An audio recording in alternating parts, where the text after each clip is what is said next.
할렐루야. 성령의 사람 목고지 여러분을 주님의 이름으로 사랑하고 축복합니다. 정인택 목사입니다.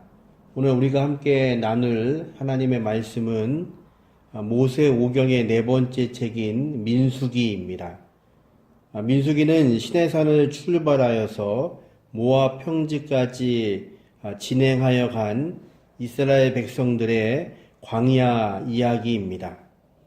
민수기는 이스라엘 백성이 시내산에서 약 1년간 머물면서 하나님의 법, 율법을 받고 성막을 완성한 후에 시내산을 출발하여서 가나안 땅 접경 지역까지 약 38년간의 여정을 담고 있는 책입니다. 그 광야의 시간 동안에 많이 일어났던 많은 일들과 이스라엘 백성을 불기둥과 또 구름기둥으로 인도하신 하나님의 마음을 볼 수 있는 그런 책이기도 합니다. 먼저 민수기 책의 이름을 보면 이 책이 어떤 내용인지를 우리가 알 수 있습니다. 민수기의 한문 이름은 백성민, 셀수, 기록기를 썼습니다. 다시 말해서 백성을 숫자를 세었던 책이라는 의미입니다. 그래서 핵심 단어는 그들의 백성의 수를 세었기 때문에 인구조사입니다. 민수기 책의 시브리어는 광야에서라는 뜻을 가진 베미드바르입니다. 바로 광야에서 있었던 이야기를 쓰고 있는 것이 바로 민수기입니다. 이스라엘 백성이 광야에서 어떤 일이 있었습니까? 그들은 약 38년간 방황하는 삶을 살게 됩니다. 바로 이 민수기의 이야기는 그들을 하나님이 숫자를 세셨고 그리고 그들이 불순종함으로 광야에서 방황했던 이야기를 쓰고 있는 그런 책입니다. 1차 인구조사는 시내산에서 그곳을 떠날 때에 있었고 두 번째 인구조사는 가나안 땅에 들어가기 직전에 하고 있습니다. 이제 민수기는 시내산에서 모압 평지까지의 광야의 이야기를 기록하고 있는 이야기인 것입니다. 지도를 보시면 이스라엘 백성이 애굽을 탈출해서 시내산을 거쳐 이제 하나님의 약속의 땅 가나안까지 갔던 그 경로들을 볼 수 있습니다. 이스라엘 백성이 애굽을 탈출하여서 이제 시내산까지 내려오게 됩니다. 그 시내산에서 약 1년을 머물면서 하나님의 율법을 받고 그리고 성막을 완성하는 등 하나님의 백성으로 살아갈 준비를 완료하게 됩니다. 이제 하나님께서 모세를 부르시고 이스라엘 백성은 그 시내산에서 두 번째 유월절을 보내고 시내산을 출발할 준비를 하게 됩니다. 하나님은 그의 종 모세를 통해 이스라엘을 시내산에서 가데스 바네아까지 인도합니다. 그곳에서 이스라엘 백성은 그 땅에 들어가기를 거절하는 것 등으로 인해 하나님의 반역함으로 하나님의 진노를 받아 행렬을 멈춰서는 비극을 초래합니다. 그 결과 그들은 광야에서 38년의 시간을 보내면서 반역한 9세대가 다 죽게 됩니다.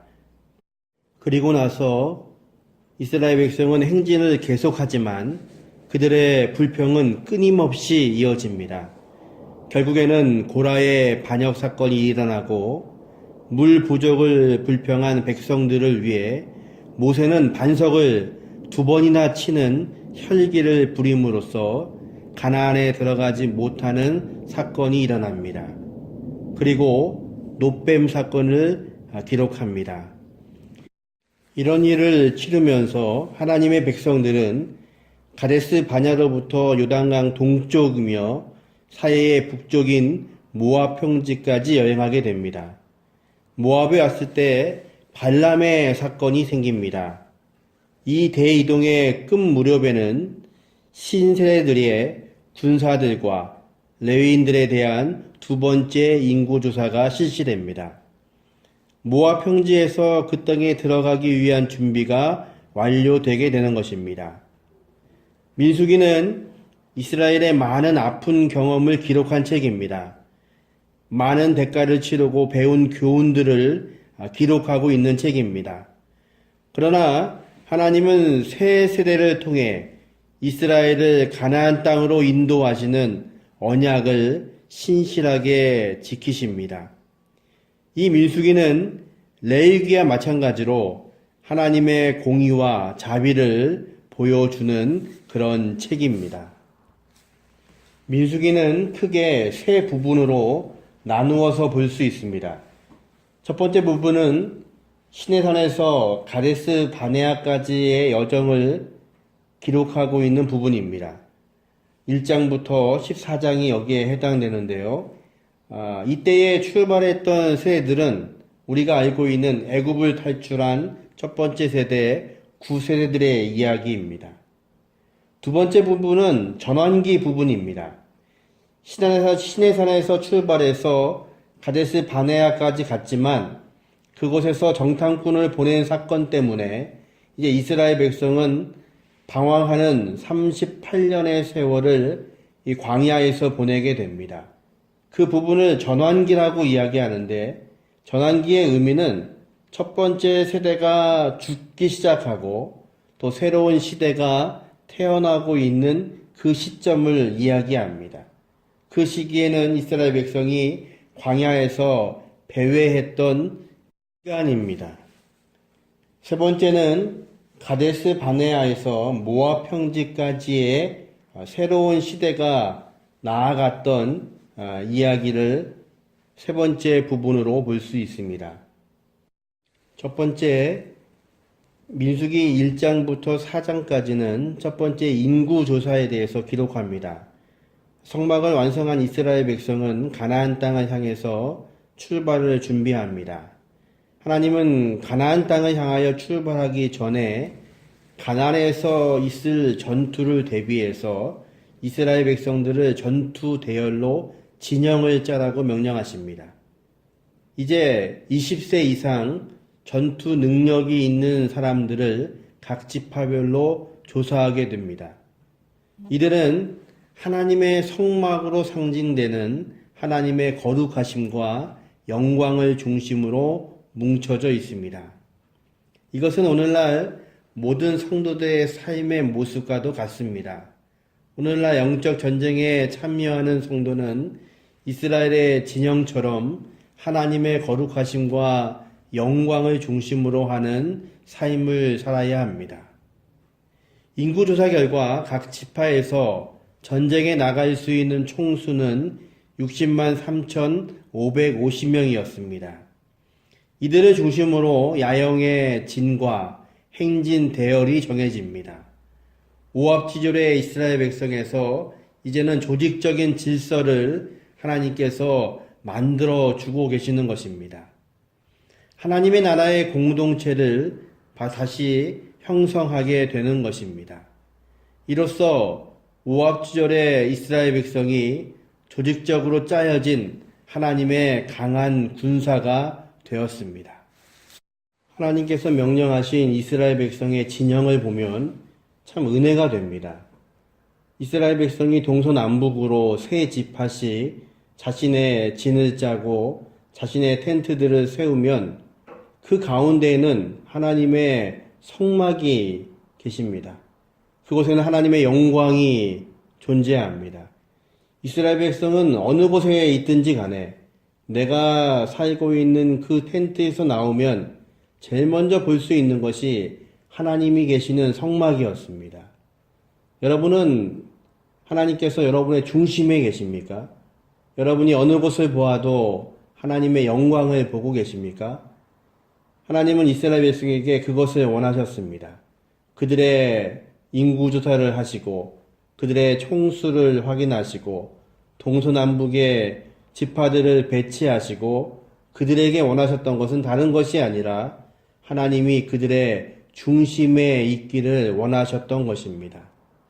이스라엘 백성은 이제 그 진을 통해서 그것이 준비되었습니다. 두 번째 5장부터 9장까지는 하나님께서 이스라엘 백성에 대해서 훈시를 하십니다. 이 부분은 레위기의 연장선상에서 읽어야 하는 부분입니다. 백성에게 성결, 범죄, 또 부부간의 정결 등에 관한 규례를 주시고 나시진에 대한 규례, 그리고 레위인의 임무인 성막과 그 기구들을 옮기는 규례를 가르쳐 주심으로 하나님의 백성으로서 어떻게 구별된 삶을 살아야 할지를 훈련하고 계십니다. 하나님의 나라는 이렇게 구별된 삶을 사는 자들의 것이고 그들이 들어가는 나라입니다. 오늘도 우리는 광야의 삶 같은 삶을 살고 있습니다. 마치 이스라엘 백성이 광야에서 방황했던 것처럼 이제 갈 바를 알지 못하고 살 때가 있습니다. 그런데 하나님은 우리에게 분명하게 말씀하십니다. 우리에게 기준을 말씀하시고 우리는 구별되라고 말씀하십니다. 왜냐하면 우리는 바로 그 하나님의 백성이기 때문에 그렇습니다.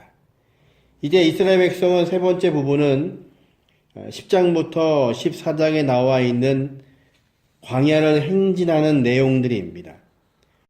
이 부분은 참 마음이 아픕니다. 이스라엘 백성은 이 행진하는 동안에 끊임없이 불평합니다. 하나님을 원망하고 모세의 지도력에 도전하고 그리고 그들에게 필요한 많은 것들을 달라고 요구하고 끊임없는 불평의 시간입니다. 하나님의 백성이 하나님이 약속하신 그 땅을 향해서 가고 있음에도 불구하고 왜 이렇게 불평이 많은 걸까요? 저와 여러분은 어떻습니까? 하나님의 말씀대로 순종하겠다고 이야기하고 하나님의 백성으로 살고 있지만 여전히 내 입술 가운데 불평이 있다면 우리는 어쩌면 이스라엘 백성이 행진하고 있는 이 광야에서 저지르고 있는 그 죄를 우리가 여전히 저지르고 있는지 모릅니다. 민수기 13장과 14장은 이제 광야 생활 38년의 운명을 바꿔놓는 중요한 순간입니다. 이제 각 지파의 대표 12명을 뽑아서 가나안 정복을 위한 정보 수집을 위해 정탐꾼을 보냅니다. 그들이 가지고 온 내용은 참으로 그 모든 백성들을 울게 만든 이야기입니다. 그들의 보고 내용은 가나안의 거주민은 네피림의 후손, 아낙 자손들의 장대한 체격을 보고 그들은 대장부요, 이스라엘 사람은 그들에 비하면 메뚜기 같은 존재라고 보고합니다. 오직 유다 지파의 대표인 갈렙과 에브라임 지표 대표인 여호수아만 긍정적인 보고를 합니다. 여호수아와 갈렙의 눈에는 그 가나안 거민들은 자기들의 밥이요 가나안 땅은 과연 하나님의 약속대로 젖과 꿀이 흐르는 땅이라고 보고하게 됩니다. 왜 이렇게 이 사람들의 보고는 다른 걸까요? 이들은 지금 다른 눈으로 가나안 땅을 보고 있는 것입니다. 여호수아와 갈렙은 하나님의 눈으로 그 땅을 보고 있습니다.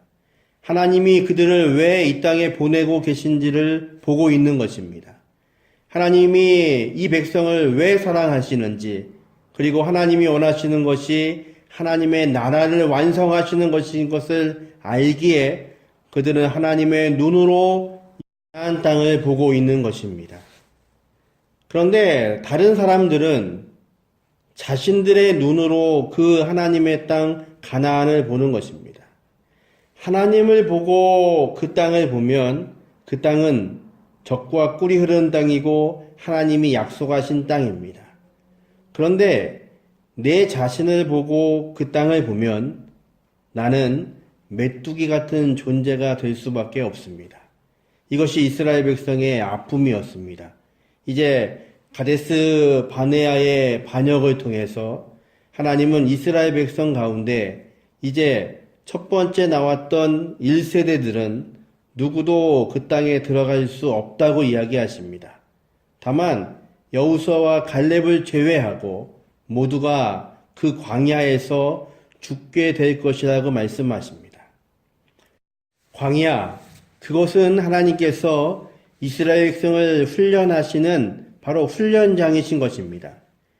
출애굽의 과정을 경험한 이스라엘 백성에게 광야란 하나님의 철저한 보호와 양육과 인도와 임재가 충만했던 매우 안전한 곳인 동시에 가나안으로 가기 위한 중간 과정으로서 현실적으로는 매우 척박한 환경이기 때문에 매일매일 믿음의 투쟁을 해야 하는 이중적 특성을 가지고 있는 곳입니다. 오늘날 믿음이 약한 하나님의 백성들도 이 광야 학교에서 훈련을 받고 졸업장을 받아야 가나안의 젖과 꿀이 흐르는 곳에 들어갈 자격을 얻게 됩니다. 결국 하나님의 진노로 인해 하나님의 능력을 믿지 못해 울고불고한 제1세대는 광야에서 죽어야 하는 신세가 되었습니다. 불행하게도 인간의 본성은 믿음대로가 아니라 눈에 보이는 대로 행하기를 더 좋아하고 하나님의 말씀이 아니라 인간의 말에 의존하기를 더 좋아하는 모습을 볼 수 있습니다.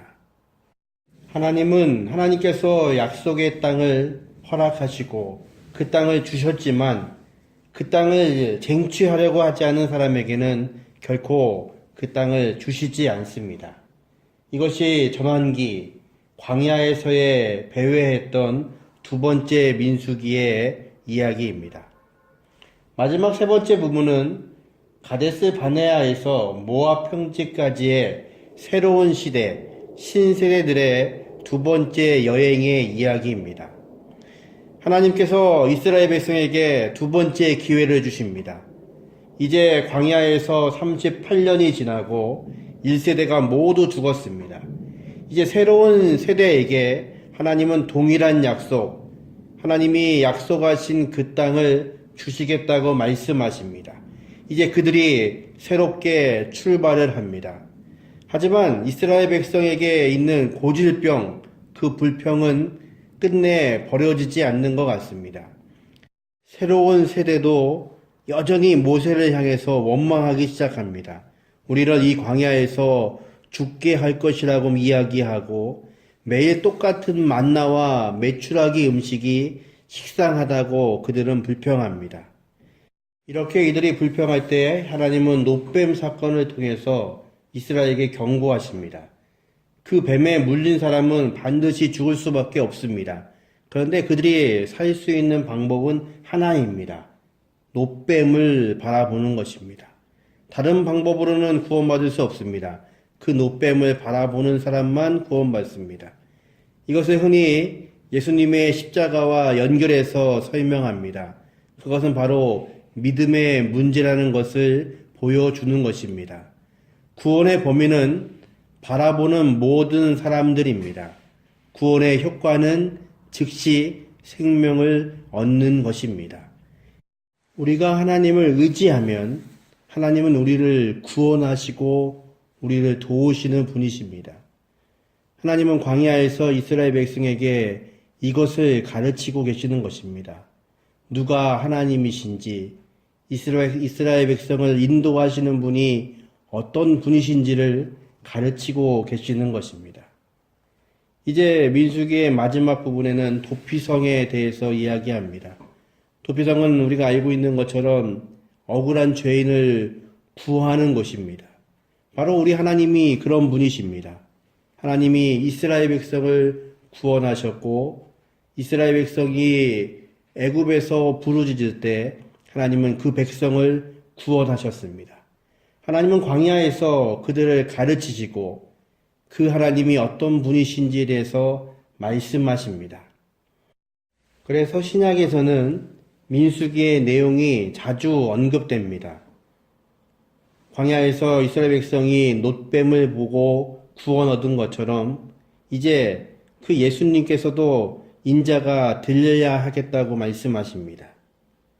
이스라엘 백성이 광야에서 반석을 쳐서 물을 마셨던 것처럼 사도 바울은 저희를 따르는 신령한 반석으로부터 마셨으나 이 반석은 곧 그리스도라고 말하고 있습니다. 예수님께서는 너희가 광야에서 만나를 먹었던 그 선조들은 모두 죽었지만 내가 줄 떡을 먹으면 영생하겠다고 말씀하십니다. 민수기의 내용은 이스라엘 백성이 광야에서 어떻게 살았는지에 대해서 기록하고 있는 책입니다. 그들은 하나님께 불순종하여서 광야를 방황했지만 하나님은 여전히 그들의 하나님이셨습니다. 어쩌면 우리 인생이 민수기의 내용처럼 방황하고 있는 광야의 삶을 살고 있는지 모릅니다. 어떤 분은 이 말씀을 읽는 중에 여전히 내가 경험하는 광야 가운데 고통당하고 있는지 모릅니다. 하지만 여러분 기억하십시오. 이 광야는 언젠가 끝납니다. 하나님이 인도하고 계시고 하나님의 구름 기둥과 불 기둥이 하나님이 약속하신 그 가나안을 향해서 가게 하고 계십니다.